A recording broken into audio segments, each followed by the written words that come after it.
បាទបងប្អូនថ្ងៃនេះខ្ញុំនឹងបង្ហាញពីរបៀបកាត់តរូបថត4 គុណនឹង 6 បាទអញ្ចឹងយើងចូលទៅកម្មវិធី Adobe Photoshop បាទចុចស្ទួន2 ដងមកបាទគឺកម្មវិធីកាត់តរបៀបនេះបាទយើងបើកសម្រាប់กระดาษ4 គុណនឹង 6 របស់យើងតាមរយៈCreate New បាទกระดาษថ្មីហើយសម្រាប់រូបថត4 គុណ 6 បាទគឺសាច់ Y សាច់ទទឹងនេះគឺយើងយក4ហើយកុំភ្លេចយកជាសង់ទីម៉ែត្រណាទីនេះណាຂະຫນាតវាហើយ height ឬកម្ពស់នេះគឺយើងយក6បាទសម្រាប់រូបថត4 គុណនឹង 6បាទ resolution ភាពច្បាស់នេះគឺ100បាទ create មកបាទបានក្តារថ្មីហើយបាទអញ្ចឹងយើងចូលទៅយករូបថតដែលយើងត្រូវកាត់បាទ file យកពាក្យថា open បាទ file ហើយយកពាក្យ open រូបថតរបស់យើងនៅទីនេះបាទរូបថតដែលខ្ញុំបានរក្សាទុកបាទនេះគឺមីនេះបាទ open មកបាទខ្ញុំទាញទីនេះមាន2បាទទាញតម្លាក់ចូលមកបាទអញ្ចឹងគឺខ្ញុំនឹងទាញរូបនេះចូលមកក្នុងกระดาษដែលយើងបានត្រៀមកាត់នេះណាបាទ4 គុណ 6 នេះតាមរយៈ Move Tool ចុច Move Tool នេះមកទាញរូបយើងចូលបាទឃើញថារូបកន្លែងនេះធំបាទយើងប្រើ Ctrl Alt T បាទដើម្បីទាញឲ្យតូច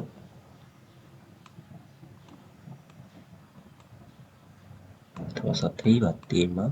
សេរីឲ្យចំមកទាញមកត្រឹមត្រូវបាទប៉ុន្តែយើងថាត្រឹមត្រូវហើយគឺយើង Enter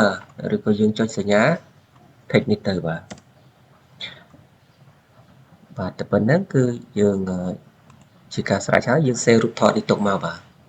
file យកពាក្យថា save as បាទដាក់ឈ្មោះមកដាក់ឈ្មោះអីក៏បានដាក់ A1 មកបាទហើយកន្លែង save as type នេះគឺយើងរើសយក JPEG បាទរូបនេះយើងយក JPEG ឬក៏ PNG ណាបាទហើយចុច save មកអូខេប៉ុណ្ណេះជាការស្រេចរបស់យើងមួយហើយបាទប៉ុន្តែរូបនេះតែមួយស្លឹកទេណារូបនេះតែមួយស្លឹកទេយើងចង់ដាក់រូបយើងនឹងឲ្យបានច្រើនស្លឹកគឺយើងប្រើกระดาษថ្មីបាទ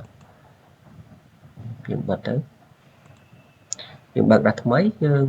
ចូលទៅលើពាក្យថា create new បាទដើម្បីបង្កើតกระดาษថ្មីនេះกระดาษ A4 មកបាទ A4 ហ្នឹងគឺទទឹង21បាទ Y របស់យើងនេះ21បាទຂະຫນាតសង់ទីម៉ែត្របាទហើយបណ្ដោយឬក៏កម្ពស់ហ្នឹង29បាទចុច7មកបាទ create new មកបាទ create បាទរូបថតដែលយើងបានកាត់រួចហើយនោះវាបានតែមួយស្លឹកទេឥឡូវយើងយកមកដាក់กระดาษ A4 យកមកដាក់กระดาษ A4 របស់យើងនេះបាទទៅបើករូបថតមិញ file open ខ្ញុំដាក់ឈ្មោះថា A1 នេះបាទយើង open មកបាទ open ហើយគឺយើងទាញតម្លាក់ណាទីនេះមាន2គឺទាញតម្លាក់ចុះមកបាទយើងប្រើ Move Tool បាទប្រើ Move Tool ទីនេះណា Move Tool ចុចទៅទាញមកបាទបានហើយគឺបានមួយស្លឹកហើយណាបាទដើម្បី copy ឲ្យបានច្រើនយើងប្រើ Alt Control របស់យើងនេះហើយយកមកចាប់ទាញរូបរបស់យើងបាទទាញស្មើមកណា1 Alt Control មកបាទ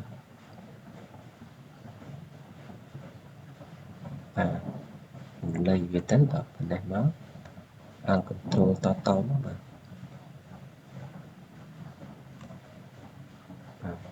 Alt Control ចុចលើរូបថតយើងទាញបាទអញ្ចឹងយើងដើម្បីឲ្យបានរូបហ្នឹងកាន់តែច្រើនទៀតគឺយើង copy កាន់តែច្រើនគឺយើងប្រើ Alt Control Shift អក្សរ E បាទនៅលើ keyboard ណាហើយយើងទាញចុះមកគឺប្រើតទៀតគឺ Alt Control ទាញចុះមកបាទ okay. Control របស់យើងជាទាញចុះមកបាទ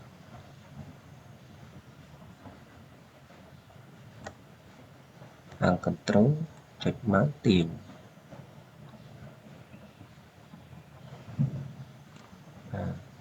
ហើយ control យើងចុចមកទាញលើរូបថតរបស់យើងទៅបាទ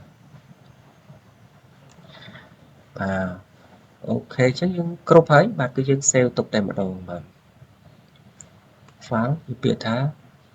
save as បាទឈ្មោះទៅកន្លែងនេះគឺកន្លែង file name បាទដាក់ A3 ទៅបាទ